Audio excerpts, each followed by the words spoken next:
જયદીપસિંહ, આજે હું તમને વાત કરું આપણા જાડેજા રાજવંશ વિશેની, કે જાડેજાઓની બુધવાર પ્રત્યેની લાગણી. બરોબર. આપણા મહાપ્રતાપી પૂર્વજોને બુધવાર અતિ પ્રિય હતો.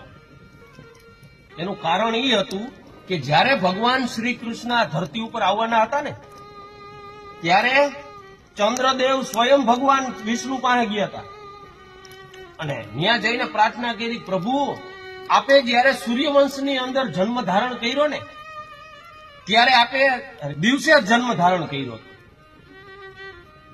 કારણ કે સૂર્યના કિરણો, સૂર્યનો પ્રભાવ એ ધરતી ઉપર દિવસનો હોય.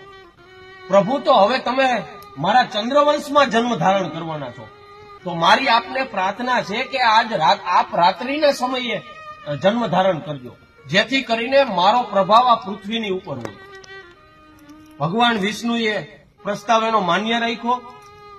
અને બીજો પ્રસ્તાવ ચંદ્રદેવે એ મૂક્યો કે સાથે સાથે પ્રભુ આપ જ્યારે મારા પુત્રો એટલે કે બુધ, એના વંશજો છીએ આપણે જાડેજા, બુધના પ્રભાવમાં આવીને જન્મ ધારણ કરજો, જેને આપણે બુધવાર કહીએ છીએ. ત્યારે બુધવાર નહોતો બોલાતો, આર્યભટ્ટે વારની રચના પછી કરી. પેલા પ્રભાવો હતા બધા ગ્રહના, એટલે કે બુધનો જયારે પ્રભાવ આ પૃથ્વી ઉપર હોય ત્યારે જન્મ ધારણ કરજો. અને ભગવાન શ્રી કૃષ્ણએ આ ધરતી ઉપર બુધવારના દિવસે જન્મ ધારણ કર્યો. આપણા મહાપ્રતાપી પૂર્વજ જામ નપો, જેને આપણે જામ નરપતજી કહી છીએ, જયારે ફિરોજશાહ બાદશાહનું મસ્તક કાપ્યું ને, ત્યારે પણ બુધવારનો સમય હતો.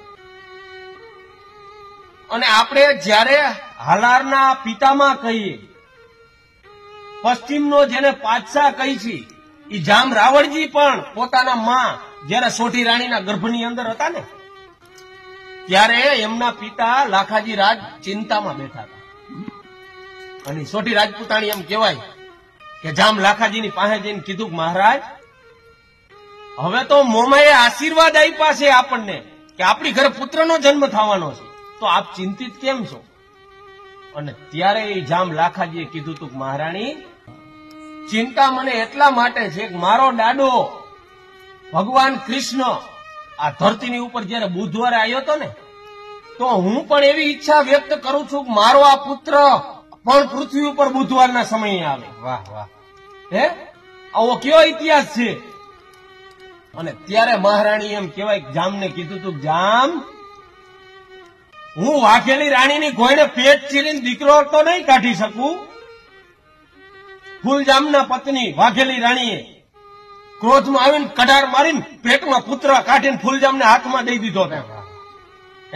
વાઘેલી રાણીએ પેટ ચીરીને બેટડો કાઢીને બતાવ્યો, આ જો ફૂલજામાં હવે તમારો જટાડો. ક્રોધમાં આવી અને ઘા મારીની દીકરાનો જન્મ થયો, એનું નામ પડ્યું જામ ઘાવજી. આખા કચ્છને હચમચાવી નાખ્યું. કેવું વાઘેલી રાણીની ઘોડે પેટ ચીરવાની વાત નથી, પણ મહારાજ હું તમને વચન આપું છું, બુધવાર સિવાય હું મારા પુત્રને ધરતી ઉપર નહીં આવવા દઉં. હે, અને 2 દિવસની પીડા સહન કરી હતી. અને બુધવારના દિવસે, રામનવમીના દિવસે એનો જન્મ થયો, એનું નામ પડ્યું જામ રાવળજી. 14 અને 94 ઘર કચ લાખા ધામ, જે દિવસ રામો જન્મ્યો એ દિવસ રાવણ જામ. વાહ વાહ. હે, અને અને એમ કેવાય કે આખા વિસ્તારની અંદર હાહાકાર મચી ગયો હતો કે આવ્યો મીંડું તું થવા ભાઈઓ, હાકરું વેચાઈ ગયું એ સમયની અંદર. અને ઈ જામ રાવળજી જયારે જામનગર રાજ્યની સ્થાપના કરવાના હતા ને, કે નાગના બંદર ઉપર હું નવા શહેરનું નિર્માણ કરું છું, એનું મુહૂર્ત કાઢો. અને આપણા રાજ બ્રાહ્મણોએ, આપણા વીરવર પંડિતોએ ત્યારે બુધવારનો સમય નક્કી કર્યો. મહારાજ, આપણા મહાપ્રતાપી પૂર્વજોએ ઘણા કાર્યો બુધવારના દિવસે સારા કર્યા છે. અને જામ રાજવંશ ઉપર તો એમ કહેવાય કે બુધવાર અતિ પ્રિય છે, લકી છે બુધવાર. અને જામનગર રાજ્યની સ્થાપના પણ બુધવારે થઈ હતી. અને જયારે આપણે ક્યાંક જાતા હોય ને આપણને એમ કે આજ બુધવાર છે, આજ ન જવાય, ત્યારે આપણને બહુ દુઃખ થાય. કારણ કે બુધ એ તો આપણા મહાપૂર્વજો, આપણા મહાપ્રતાપી પૂર્વજ હતા. ભગવાન શ્રી કૃષ્ણ પોતે સ્વયં આ ધરતી ઉપર બુધવારના સમયે આવ્યા. હા જામ સાહેબ.